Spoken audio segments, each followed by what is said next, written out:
बोले गंगा मैया की जय, बोले सत्य सनातन धर्म की जय, बोले सियापति रामचंद्र भगवान की जय।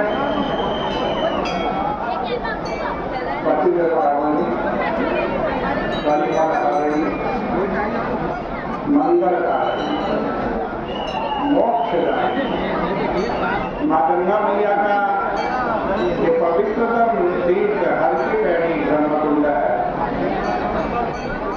श्री रामचरितमानस से बड़ी पावन चर्चा श्रवण कर रहे थे। विभीषण भगवान से मिलने आया है। सुग्रीव ने सूचना दी। सुग्रीव का मंतव्य है विभीषण रावण का भाई है, शत्रु देश से आया है, राक्षस बड़े मायावी है। ये विभीषण हमारा भेद लेने के लिए आया है।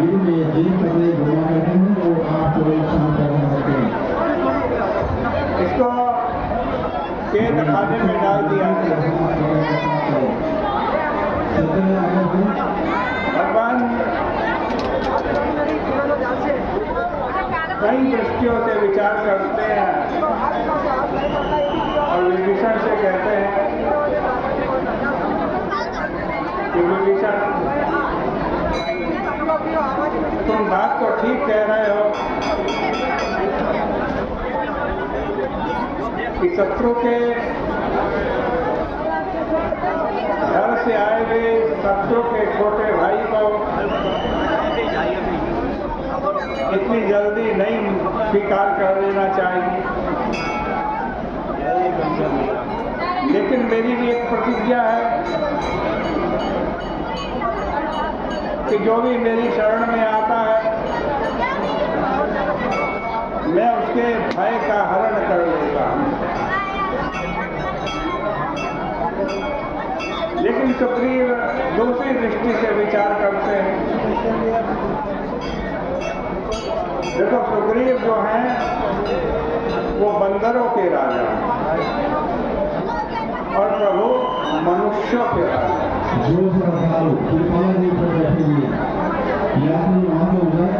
सुग्रीव की दृष्टि में दो राजाओं के बीच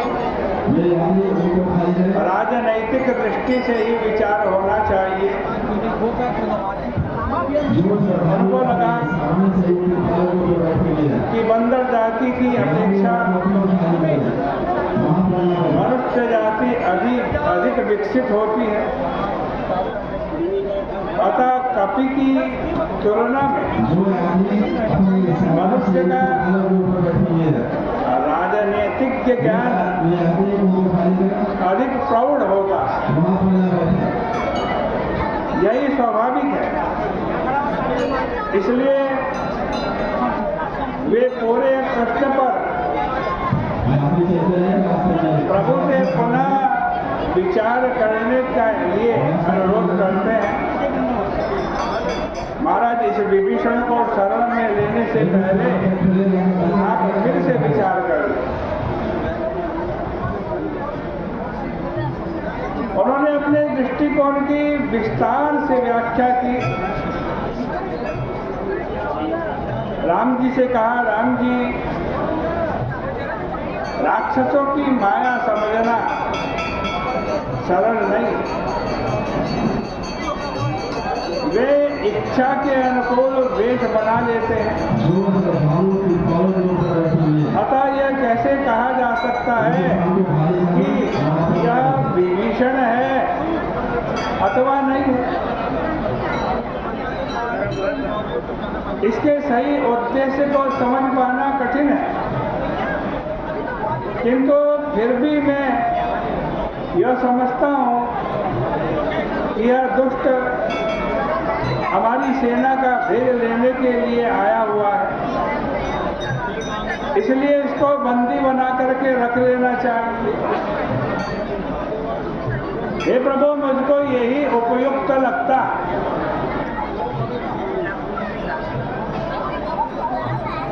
बंदी बना करके रखने के लिए इसलिए विभीषण कह रहा है क्योंकि अपनी दृष्टि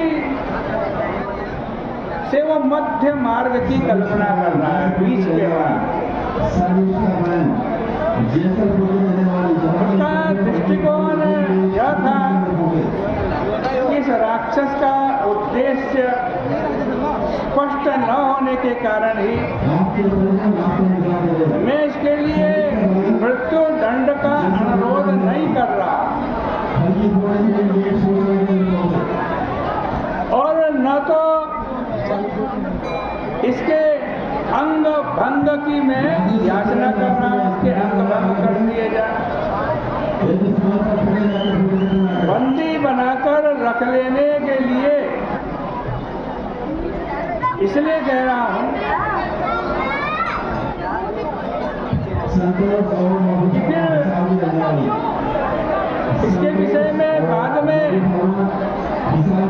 विस्तार से विचार किया जा सकता है, इसका क्या करना चाहिए। सुग्रीव की धारणा यह थी कि एक बार बंदी बनाने पर प्रश्नोत्तर और उत्पीड़न के द्वारा सही रहस्य का पता चल जाएगा। यदि इसके बाद भी इसमें दुर्भाव सिद्ध नहीं हुआ तो एक शरण में लेने की मार्ग तो खुला ही रहेगा। सुग्रीव अपने मत पर दृढ़ थे और प्रभु के संकेत पर भी वे अपनी धारणा में किसी प्रकार का परिवर्तन करने के लिए प्रस्तुत नहीं थे, किंतु इस आग्रह के पीछे उनके सद्भाव से प्रभु पूरी तरह परिचित थे। दूसरों की भावनाओं का आदर करना भगवान श्री राम जी का सहज स्वभाव है। इसी प्रकृति का विचार परिचय प्रभु के उत्तर में प्राप्त होता है। सुग्रीव के मत से वे सर्वथा असहमत थे, फिर भी उन्होंने अपनी सहमति का श्री गणेश सुग्रीव की सराहना से किया। अपनी समस्या को भी प्रभु ने सुग्रीव के समक्ष रख दी। भगवान सुग्रीव से कह रहे हैं कि सदा के विचारी मम पण शरणागत भयहारी। प्रभु ने कहा, मित्र तुमने नीति की दृष्टि से सर्वथा उपयुक्त विचार रखे हैं, किंतु मेरी यह प्रतिज्ञा है कि मैं शरणागत के भय को दूर करूंगा। जो भी मेरी शरण में आएगा उसके भय को दूर करूंगा। प्रभु का तात्पर्य यह था कि राजनीति और मेरे प्रण के बीच में जो विरोधाभास है उसे कैसे दूर किया जाए, इस पर आप विचार कीजिएगा।